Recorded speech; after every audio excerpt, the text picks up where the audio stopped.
komunikasi salah satu hambatan terhadap komunikasi yang efektif. Ketakutan komunikasi terjadi ketika orang mengalami ketegangan atau kecemasan yang tidak semestinya seputar komunikasi mereka dengan orang lain.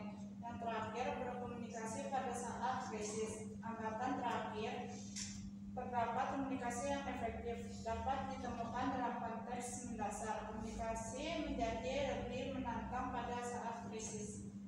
Oke, nah selanjutnya komunikasi itu tidak selalu efektif. Ada saatnya komunikasi itu tidak efektif. Tidak efektif itu apa maksudnya? Yaitu pesan yang hendak disampaikan itu tidak dimengerti dengan baik. Misalnya contoh sederhana, saya mengatakan A, tetapi lawan bicara ketika menerima pesan itu bukan A, tapi B.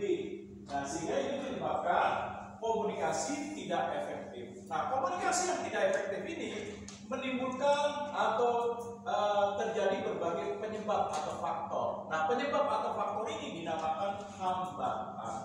Nah, hambatan komunikasi itu apa? Antara lain misalnya, dalam komunikasi kalian merasa khawatir, gugup, cemas, takut. Nah, pada saat presentasi seperti orang cari uang. Menurut saya seperti itu mana? Gak berani melihat lawan bicaranya atau audiens yang menatap mata, melihat secara langsung. Pada saat presentasi berlangsung, kayak nyari duit logaman jatuh di mana. Nah, tidak berani menatap lawan bicara. Atau yang kedua, kekhawatiran ditujukan dengan bahasa tubuh. Ketika presentasi seperti mohon maaf di belakang terus. Nah, kalau orang tua zaman dulu di belakang terus seperti gendong tuyul. Ini ada presentasi. Nah, atau presentasi seperti orang takut duitnya jatuh. Jadi yang dimaksud dengan budaya adalah begini aja nih terus.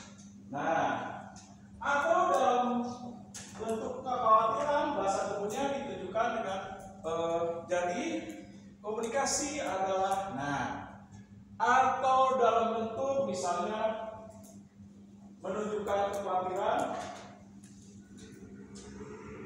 Nah, padahal keadaannya bersih tapi begini terus. Nah, atau secara tidak sadar bahasa tubuhnya pada saat komunikasi berlangsung. Jadi bagaimana mengatasi kekhawatiran tersebut? Atau dengan intonasi suara yang terbata-bata sehingga dia tidak berani atau seseorang tidak berani berkomunikasi dengan baik. Ketika misalnya contoh dalam presentasi, kekhawatiran itu ditunjukkan dengan apa? Ini ada slide dibaca semuanya. Nah, bagaimana mengatasi hal tersebut? Bagaimana mengatasi hal tersebut? Mengatasi kekhawatiran atau kecemasan.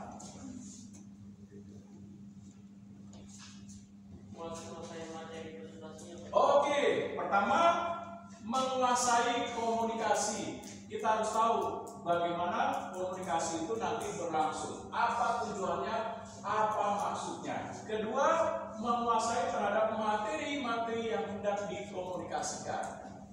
Yang ketiga apa? Jangan lupa, untuk mengatasi kekhawatiran apa? Berlatih. Seperti apa berlatih? Misalnya kalian bisa memanfaatkan di rumah kaca, lihat di depan. Dengan kaca bagaimana? Pada saat komunikasi itu berlangsung.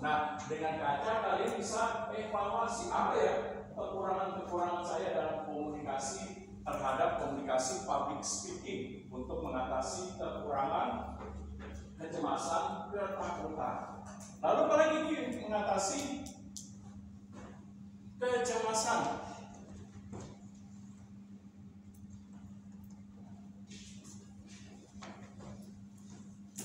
Jangan lupa apa? Atur nada, suara, dan intonasi dalam komunikasi. Seperti contoh, pada saat kalian gugup pada saat komunikasi berlangsung, kalian bisa berhenti sejenak. Berhenti sejenak dengan maksud dan tujuan agar bisa merefleksikan dengan hitungan beberapa detik supaya kita bisa ingat kembali apa ya yang hendak mau dikomunikasikan. Selanjutnya apa? Selanjutnya, atur suara dengan jelas. Seperti penggunaan huruf konsonan, vokal harus jelas. A, I, U, E, O. Jangan boleh untuk membuka suara. Nah, seperti komunikasi adalah. Nah, kalau begitu berarti kita tidak bisa mengatasi kecemasan. Nah, lalu apa lagi? Ya, kalau misalnya kecemasan ini dibawa sama si presenternya ini atau pembicaranya ini jadi kayak lebih ke bercanda gitu, bercanda suasana gimana? Oh, bisa untuk mengatasi suasana. Misalnya suasananya itu supaya cair, bisa dengan cara bercerita, storytelling. Yang kedua, bisa mengangkat cerita-cerita singkat yang bersifat humor. Nah, misalnya contoh, mengambil cerita yang pernah diangkat Gus Dur. Nah, Gus Dur pernah bercerita ada seorang naik pesawat terbang, penumpang atau konsumen. Pada saat konsumen penumpang itu naik, orang Madura, ternyata orang Madura itu protes mengatakan, Bapak B.J. Habibie tolongnya minta ampun. Di dalam panas, di luar adem. Buktinya itu baling-baling pesawat ada di luar. Seharusnya baling-baling pesawat ada di dalam ruangan pesawat supaya adem. Nah, B.J. Habibie tolongnya minta ampun bikin pesawat. Nah, ini bisa diangkat sebagai anekdot. Nah, jadi untuk mengatasi kecemasan kita bisa melakukan berbagai cara seperti public speaking. Lalu selanjutnya kita bisa supaya menghindari kecemasan kita bisa menggunakan bahasa tubuh, language seperti gerakan tangan, nah, dan lain sebagainya.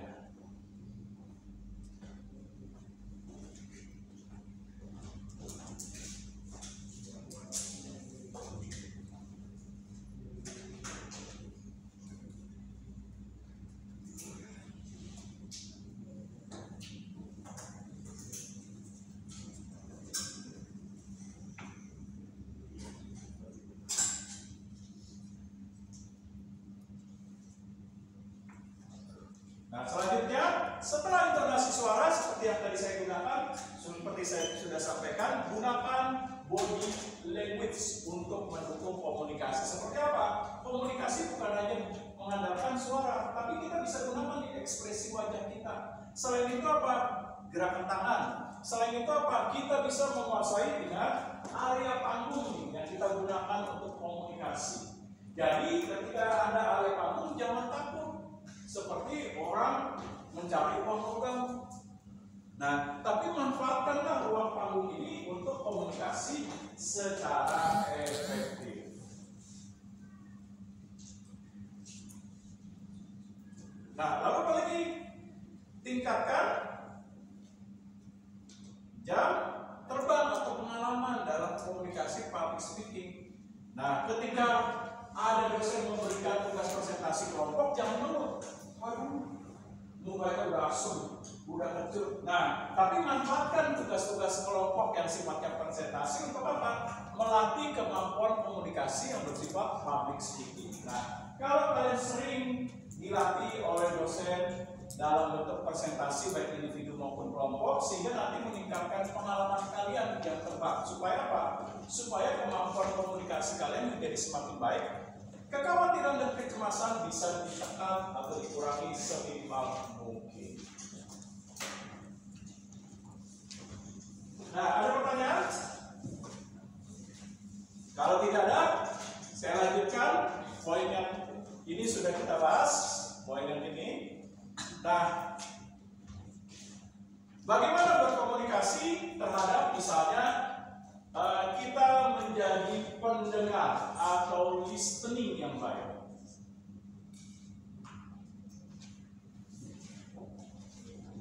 Seringkali kita dalam komunikasi gagal sebagai listening. Misalnya, Mubarok ingin curhat kepada saya. Nah, tapi saya tidak mampu menjadi listening yang baik. Seperti apa? Ketika menjadi listening, pada saat komunikasi berlangsung, nah, saya menggunakan pertama apa? Bahasa tubuh yang tidak menghargai. Udah ngomong aja, nah, saya sibuk sendiri. Nah, sibuk, buka WA. Nah, udah ngomongnya, udah. Nah, seakan-akan apa? Lawan bicara, memberikan suatu pandangan atau punya perspektifnya, ya, saya nggak dihargai. Pada saat komunikasi berlangsung, sibuk sendiri. buka handphone, buka WA dan lain sebagainya. Nah, atau yang kedua apa?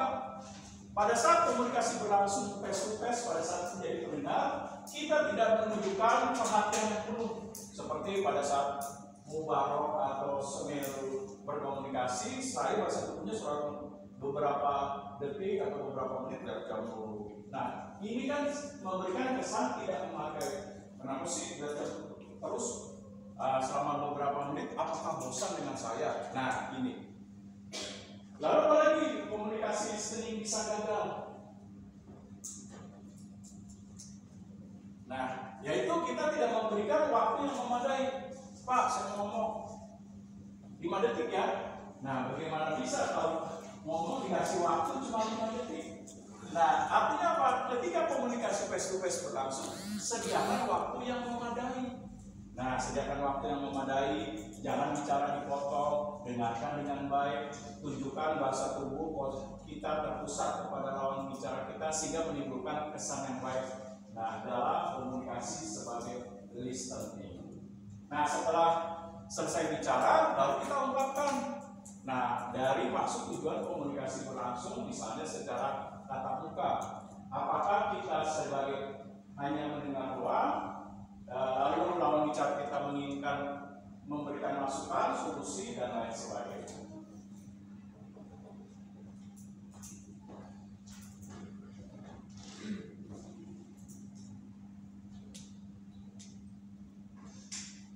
Nah, kalau kita sebagai talk aktif,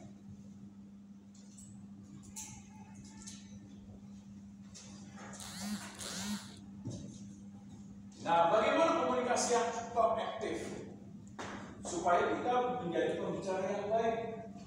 Nah, pesan yang hendak disampaikan mengerti bagaimana menjadi talk aktif. Bagaimana menjadi talk aktif? Misalnya menjadi pembicara yang baik.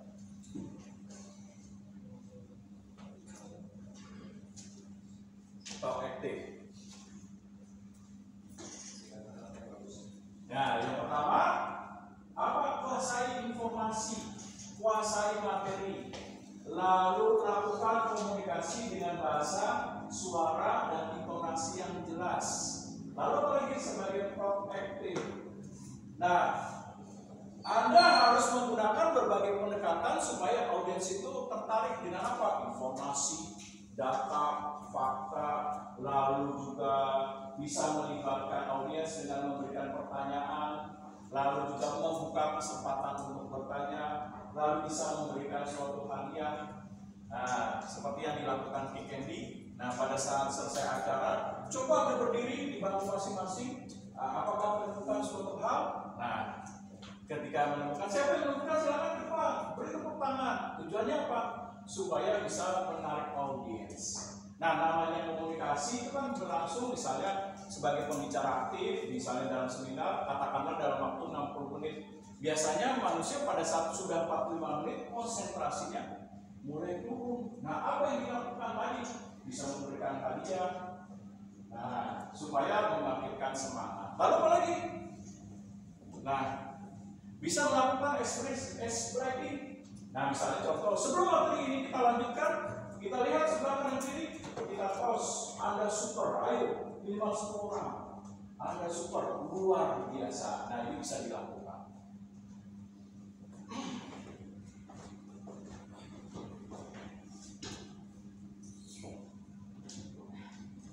Nah, lalu apa lagi?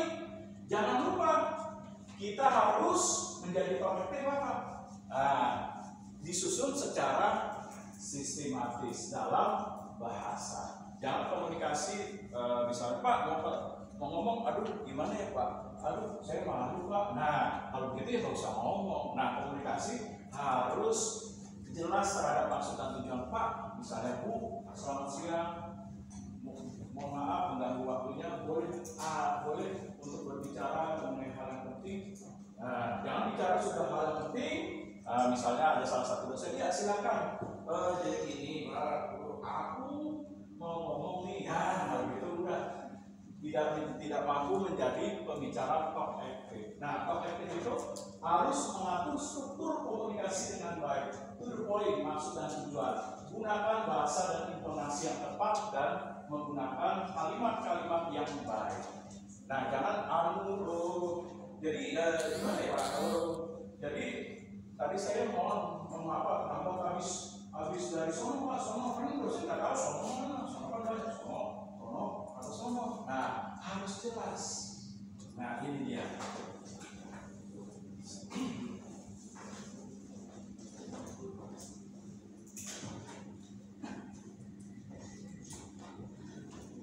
Nah, selanjutnya saya akan bahas bagaimana komunikasi saat kritis.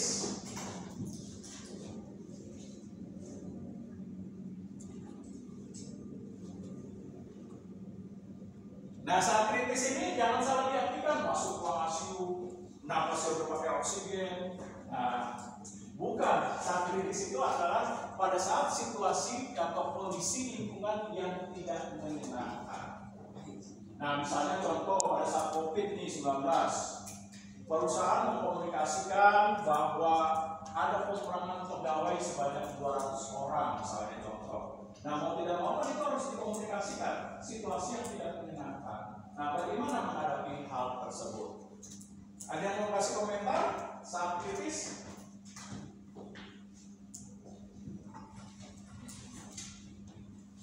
Nah, sama misalnya mahasiswa saat kritis sudah tingkat akhir. Nah, nyawanya tinggal 2 semester lagi, katakanlah semester 12 tuh. Nah, pada saat menyusun skripsi ada kesulitan. Nah, tapi orangnya takut, gugup, cemas pada saat ingin dikomunikasikan dengan dosen pembimbing. Bagaimana caranya tuh? Nah, ini kan saat kritis. Gak mungkin mahasiswa udah 12 semester. Nah, pada saat kritis senang, yes, DO gua. Nah, gak mungkin, pasti dia merasa cemas, khawatir, takut. Gak mungkin orang mau di DO bangga, senang, yes, oke, gak belajar lagi. Nah, pasti ada rasa khawatiran, udah 12 semester. Nah, skripsi harus selesai. Orang tua udah marah-marah mulu, kapan selesai? Main mulu, kerjanya makan tidur. Di depan laptop bukannya TikTok dulu. Nah, misalnya. Nah, bagaimana nih situasi saat kritis pada saat komunikasi berlangsung? Misalnya sudah 10 semester, SKS-nya masih diambil 60.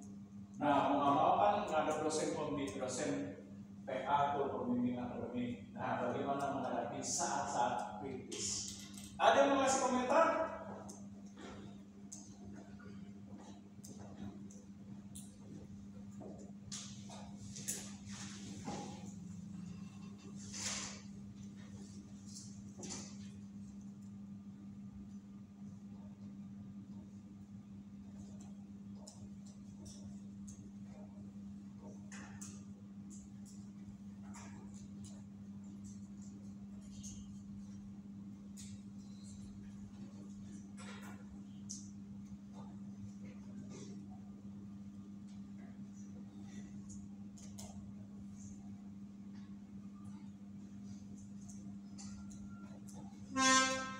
Nah, selanjutnya hadapi dengan baik dan bangun mental keberanian serta bertanggung jawab. Misalnya contoh, maaf Pak, memang ini kesalahan saya Pak, selama 12 semester saya ini kuliah sambil kerja Pak, sehingga tidak konsentrasi.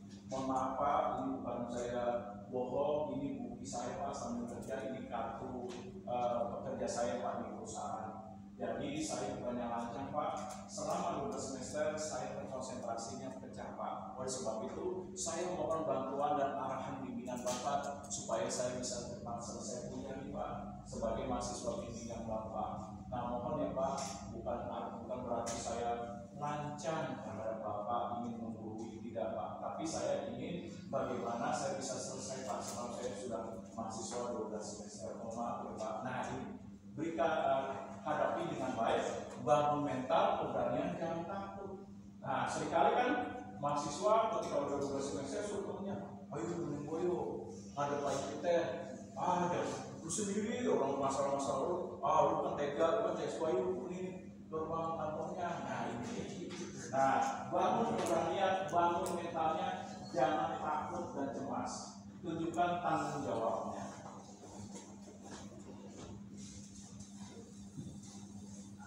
Nah, apalagi saat kritis nih, saat krisis atau kritis.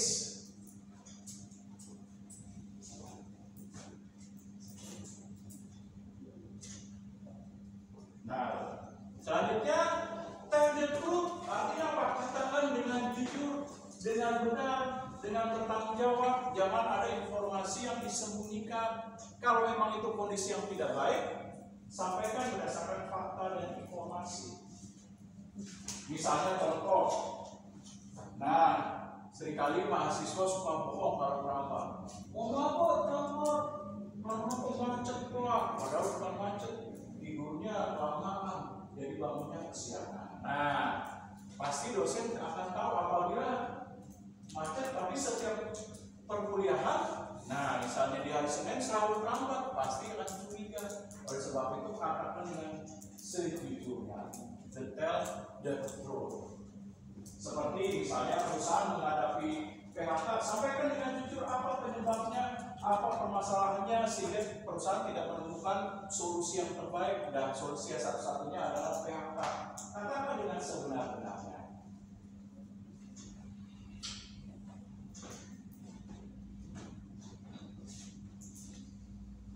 Nah, apalagi?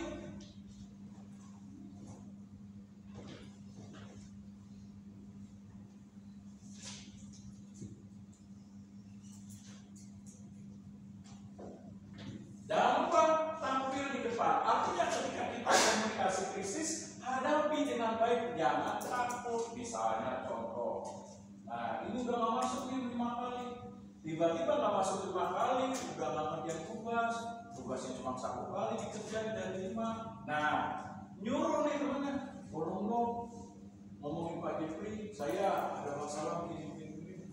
Ah nggak mau ah, bukan TS2. Oh, TS2 kan masalah. Kalau gitu kita nggak temenan deh. Nah, kalau seperti ini berarti kita lari dari pada saat kritis. Nah, orang yang baik pada saat komunikasi saat kritis adalah berani untuk menghadapi pada saat komunikasi berlangsung. Sampaikan secara jelas, tegas, bertanggung jawab, berwibawa, tunjukkan mental yang baik, dan lain sebagainya. Nah, selanjutnya saya akan membahas ini. Nah, bagaimana pada saat kita berkomunikasi terjadi kelebihan informasi?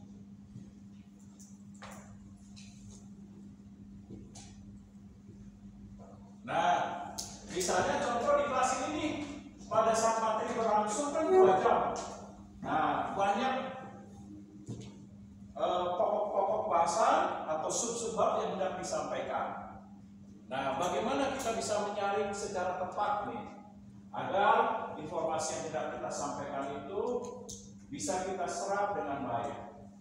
Nah, bagaimana menghadapi kelebihan informasi? Ya, kedua, dalam supaya tidak mengurangi kelebihan informasi, ketika informasi didapat, contoh misalnya di dokumen, atau pada saat komunikasi berlangsung secara lisan, pada saat rapat apa? Nah, perhatikan bahan materinya. Nah, artinya dipelajari dulu. Ketika misalnya pimpinan memberikan bahan materi, sama seperti kalian kuliah, jangan kuliah cuma kosong doang. Kosong artinya apa? Ngandelin belajar cuma di kampus doang, di rumah nggak persiapan terlebih dahulu. Ketika di kelas jadinya apa? Cuma ngomong doang, nah ini dia. Lalu apalagi bentuk komunikasi yang tepat pada saat menghadapi kelebihan informasi. Apa ini? Yang pertama tadi analisa dengan baik pada saat komunikasi itu berlangsung. Lalu yang kedua apa? Nah, memberikan konsentrasi. Jangan lupa kelebihan informasi.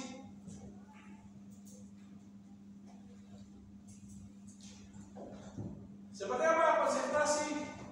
Gak mungkin orang namanya konsentrasi begini.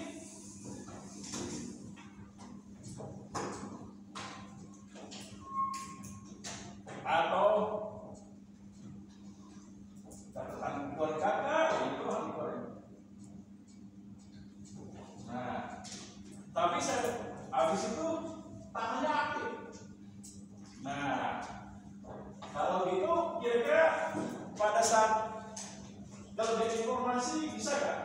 Tidak bisa dengan menyerap informasi dengan baik memilah. Nah, karena kenapa? Konsentrasinya tidak digunakan. Lalu apalagi pada saat kelebihan informasi? Selain tadi konsentrasi, analisa, lalu apalagi?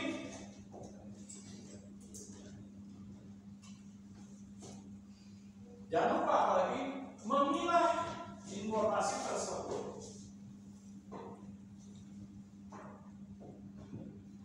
Atau menyeleksi. Misalnya contoh perusahaan ingin mengevaluasi penjualan. Bagaimana memilahnya? Jangan 20 tahun yang lalu diambil, sekarang 2025.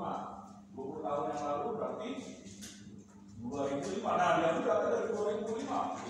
Kasihan orang cewek dalam analisa. Cukup kalau menganalisa misalnya dalam saat kelebihan informasi cukup misalnya mengenai kinerja penjualan 5 tahun belakangan. Nah, ini. Sama seperti kalian skripsi kan, minta data keuangan, nggak mungkin dosen pembimbing 20 tahun belakangan, 5 tahun kali. Nah, pasti yang diambil adalah 5 tahun. Kenapa? Diseleksi 5 tahun aja.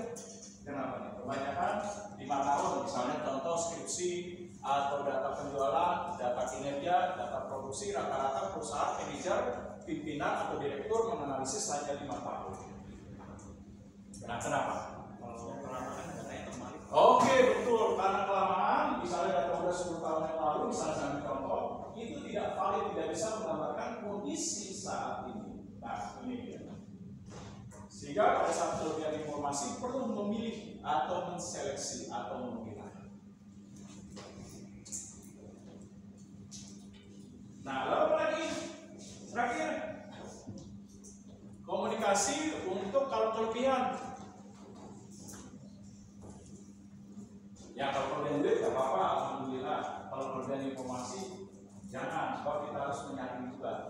Nah, apa nih selanjutnya?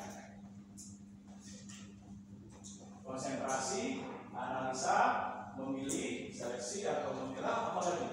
Kelebihan informasi. Mungkin Uki ada mau memberikan masukan? Oke, bisa.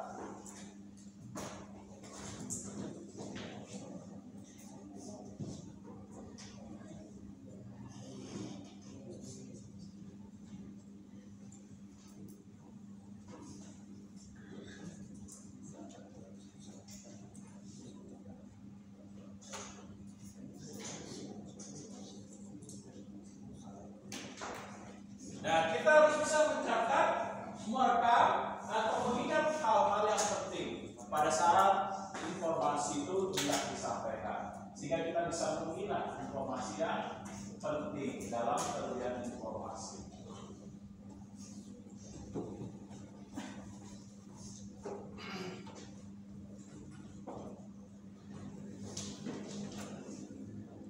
Lalu apa lagi terakhir? Jangan lupa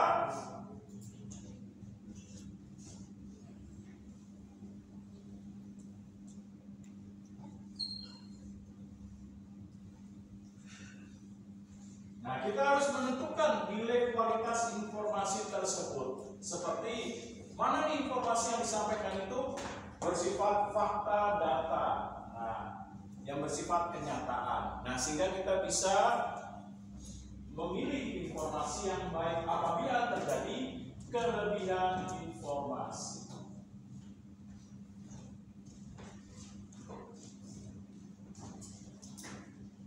Nah, saya stop dulu. Ada pertanyaan kira-kira? Ya. Ini ketua kelas. Nih. Kalau buat saya ada pertanyaan kira-kira? Oh, ada. Oke. Mau tanya silakan kalau mau. Oh, enggak. Kalau enggak ada, lanjut.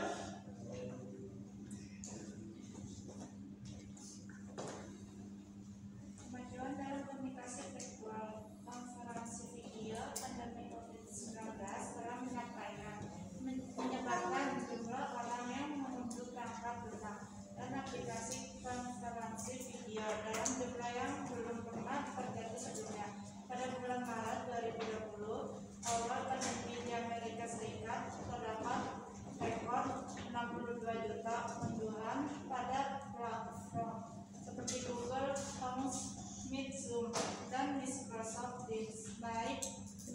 30% dari rata-rata sebelum COVID. Blogging dan podcasting, meskipun banyak orang yang memonetisasi blog, dan podcast sebagai wirausaha tunggal, organisasi juga mengikuti tren ini dan mulai tren mereka sendiri dengan harapan dapat terhubung dan terlibat dengan audiens mereka. Dalam ketiga kasus tersebut, peningkatan akses terdapat terhadap peralatan audiovisual yang dulunya sangat mahal telah memungkinkan peralatan tersebut menyebar dengan cepat. E-kolaborasi dan e-learning, meskipun banyak orang yang memonetisasi blog dan podcast sebagai wirausaha tunggal, organisasi juga mengikuti tren ini dan memulai tren mereka sendiri dengan harapan dapat terhubung dan terlibat dengan audiens mereka. Dalam ketiga kasus tersebut, peningkatan akses terdapat terhadap peralatan audiovisual yang dulunya sangat mahal telah memungkinkan peralatan tersebut menyebar dengan cepat. Oke. Nah, kemajuan teknologi informasi seperti yang tadi sudah saya sampaikan membawa perubahan dalam komunikasi. Salah satunya adalah bagaimana pemanfaatan kemajuan teknologi informasi berupa komunikasi virtual. Nah, dengan cara apa? Memanfaatkan misalnya Teams, Zoom, Google Meet. Nah, apalagi nih yang biasa digunakan selain Teams, Zoom, Google Meet, apalagi?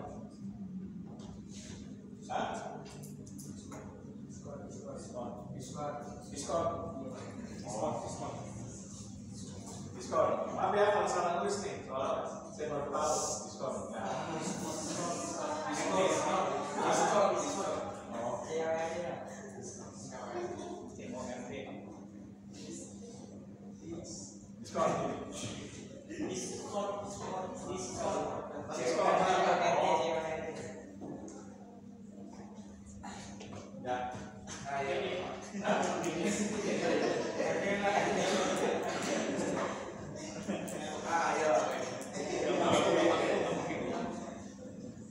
Apalagi nih, selain Teams, Zoom, Google Meet, Discord, apa lagi? Nah, kalian nih yang pasti yang lebih tahu, karena kalian kan generasi Z, di mana menurut beberapa pakar komunikasi bahwa generasi Z sejak dari kecil sudah menyentuh kemajuan teknologi informasi.